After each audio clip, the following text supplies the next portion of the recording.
What's going on, guys? Welcome back to part 4 of my real estate investment series, and today we're going to be going over house hacking. If you don't already know, my name is Alex Dunbar and I'm a realtor with RE/MAX Treeland Realty and the Dunbar Real Estate Group based out of Langley, BC. If you missed part 3, I'm going to have a link for it up here, and if you're interested in seeing any future or past videos, I suggest you head over to my channel and subscribe. But moving on, today's strategy is a great one, especially in the lower mainland with home prices being so high. So let's get right into it.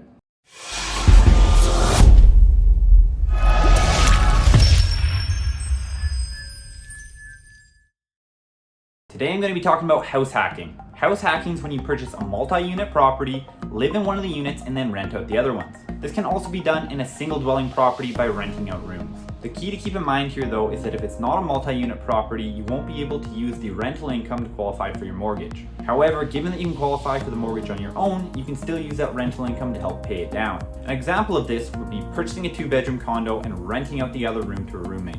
This is probably a more likely scenario if you're a first-time homebuyer and if you're in one of the more expensive areas such as Greater Vancouver or the Greater Toronto area. However, if you are able to buy a detached property with a basement suite or a carriage house, this can be the most beneficial. Now the goal here is to actually have that other individual be paying off your mortgage and you living for free, or at least as close to as possible. In reality, in most situations these days, you're probably not going to be able to have it completely paid off once again in the more expensive areas. However, if you can minimize those mortgage payments, that's going to free up a lot of cash flow for yourself. One of my primary suggestions here is that if you can, live in the smaller unit and rent out the bigger one. For instance, live in the basement suite and rent out the upper floor. Obviously, this may not be ideal to you in the short term, but it's going to help you pay off that mortgage faster in the long run.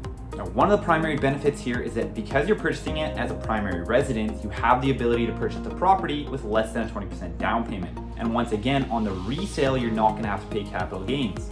So as an owner, you actually get better financing terms than as an investor. This means lower interest rates and greater cash flow in the long run. House hacking is one of the best ways to get started in real estate investing, even if you're just purchasing a condo and renting out that other room to a roommate or potentially a classmate if you're going to school. Maybe you can get your parents' help, they can have a shared equity plan. There's so many ways to go about this, but it's definitely one of the most common ways I see people get started. Let me know if you have any questions. Hopefully you learned something today. Otherwise, we'll see you in the next one.